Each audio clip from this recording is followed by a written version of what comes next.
ये गाइस आ गए हैं अब लोग 4th फ्लोर में। तो यहाँ से ये गांधी जी हैं, देखिए देखिए यहाँ सब बैठे हुए हैं।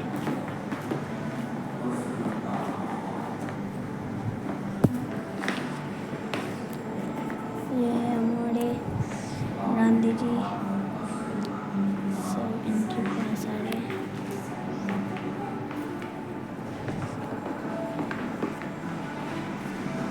हम लोग आए बाबू टावर। तो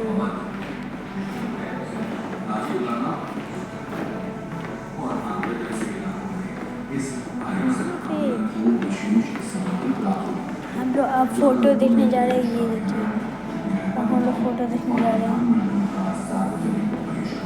ये सब देखिए, ये गांधी जी थे।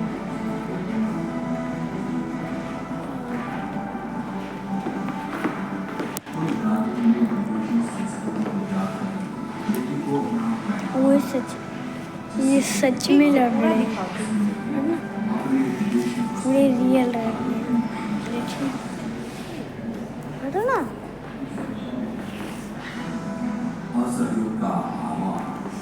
लड़ रहे हैं हम तो सब यहाँ रियल रहेगा। देखिए गाद एकदम रियल लड़ रहा है।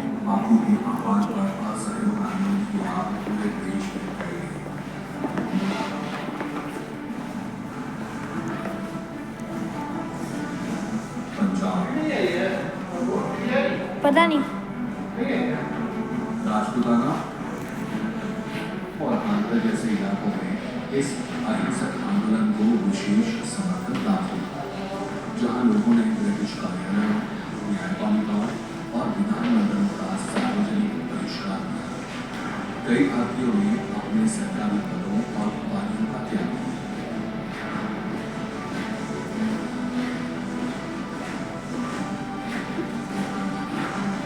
खुद गांधी जी ने विदेशी संस्कृति को त्याग कर धोती को अपना पहनावा बनाया, जिससे हमारे गांधी जी अपने विदेशी वस्त्रों को अपनी देश चलाने का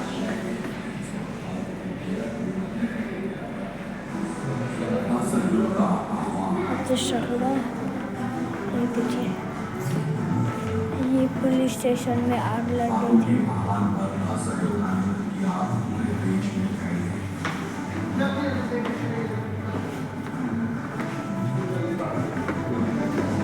पंजाब, अवध, राजपूताना यहाँ पे गांधी जी और आंध्र जैसे इलाकों में इस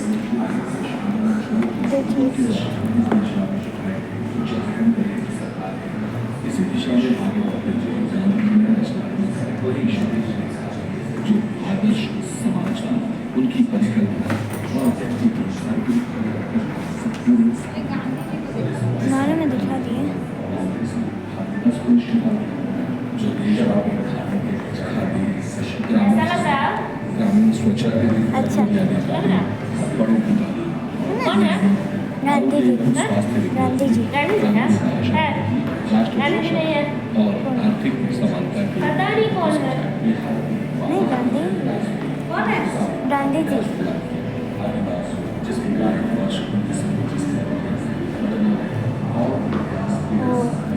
इससे पता है क्या होता है? क्या इससे कपड़ा बनता है। ये चरखा से धागा को मोटा पतला धागा को मोटा करके फिर इसमें कपड़ा बनाया जाता है। ये देखो, ये धागा है ना, धागा सुना ना, फिर ये नीचे कपड़ा बन गया, ये चलते रहता है ना, पहले ऐसे ही होता था।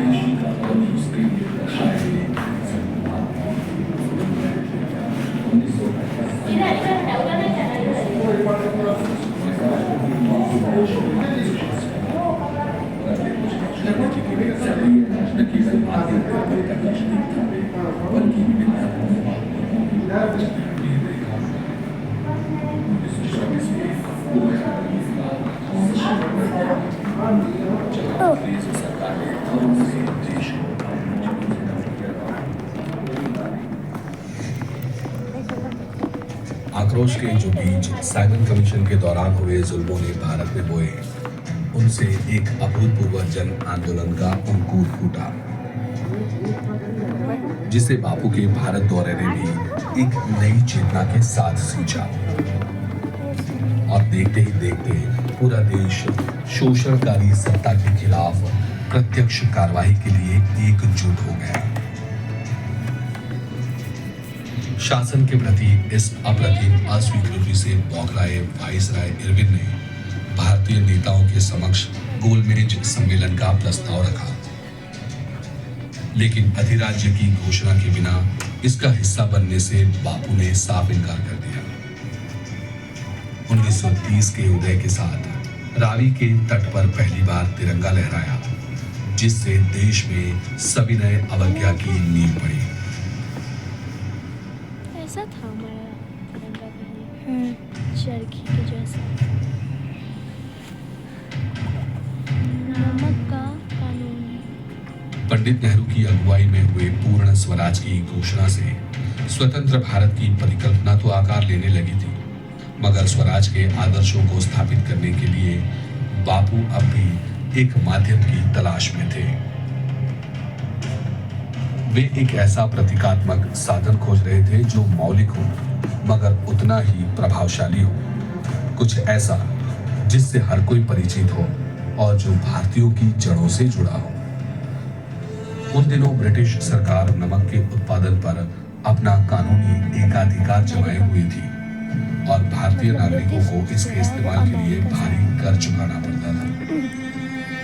किसी बुनियादी वस्तु के लिए भी भारतीयों को अंग्रेजी शासन पर इस प्रकार निर्भर देख गांधी जी की खोज अंततः नमक पर आकर समाप्त हुई।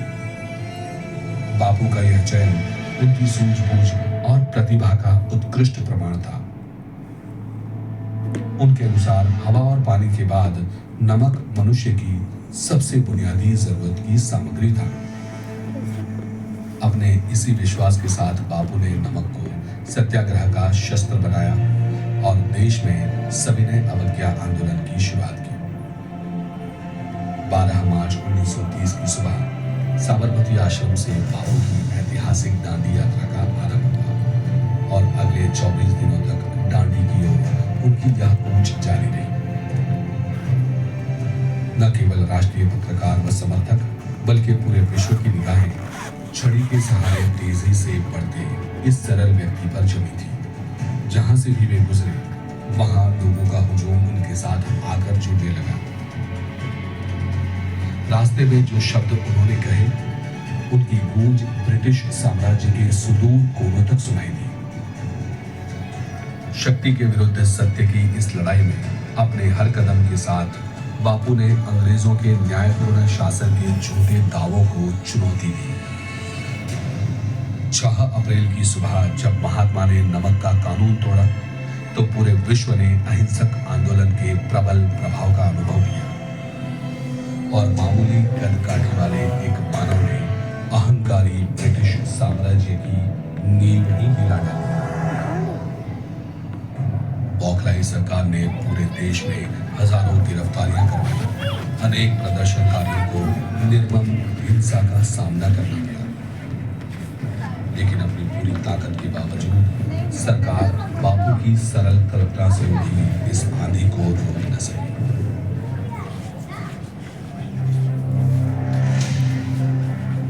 बिहार में नमक सत्याग्रह। नमक सत्याग्रह की जो लहर गुजरात के समुद्री तट से उठी थी वो पलक झपकते ही पूरे देश में फैल गई। सुदूर बिहार में भी इसका अभूतपूर्व प्रभाव देखने को मिला।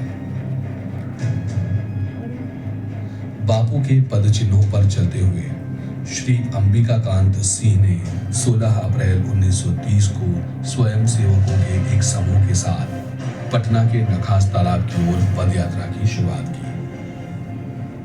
जब पुलिस ने उन पर हिंसक कार्यवाही की तब प्रोफेसर अब्दुल बारी, राजेंद्र बाबू, अनुग्रह बाबू और आचार्य कृपलानी जैसे नेता व असंख्य सत्याग्रही भी नखास पिंड के इस आंदोलन में कूद पड़े। मौके पर पहुंचकर जिला अधिकारी ने भी लोगों को पीछे हटने का आदेश दिया, मगर सत्याग्रही अपनी जगह पर जमे रहे। पुलिस प्रशासन ने उन पर जमकर लाठियां बरसाई और कई नेताओं को गिरफ्तार कर उन्हें 6 माह की सजा भी सुनाई। लेकिन बिहार के वीर सपूतों ने इस सत्याग्रह को जारी रखा, जिससे बच्चा बच्चा इस सत्याग्रह से जुड़ गया। मजबूर होकर प्रशासन को घटनास्थल से पीछे हटना पड़ा और 23 अप्रैल 1930 को पटना में नमक का कानून टूटा।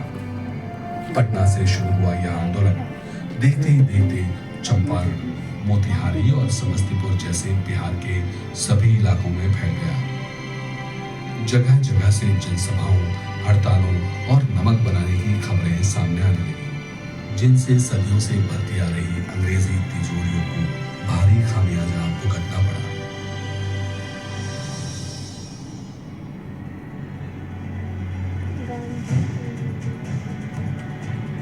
नमक के सत्याग्रह के अभूतपूर्व प्रभाव ने ब्रिटिश सरकार को घुटने टेकने पर मजबूर कर दिया था। इसी सत्याग्रह के कारण लगभग 1 शताब्दी से चले आ रहे निष्ठुर नमक कानून का अंत हुआ और सविनय अवज्ञा आंदोलन देश की आजादी का मूलाधार होगा। सदियों के शोषण व अन्याय से उपजा नमक सत्याग्रह भारतीय स्वतंत्रता संग्राम का वो अध्याय था जिसने दुनिया को यह एहसास दिलाया कि हाड़ मांस से बना एक मामूली व्यक्ति भी किस प्रकार केवल अपने विचारों और सिद्धांतों के दम पर पर्वत समान विशाल साम्राज्य की जड़ों को हिला सकता है।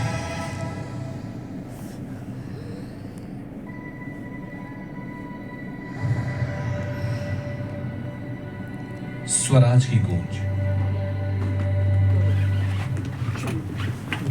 1920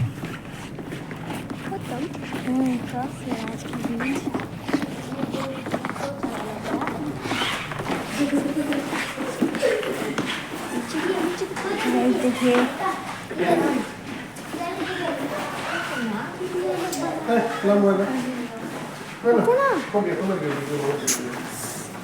चलिए बहुत हो गया ना।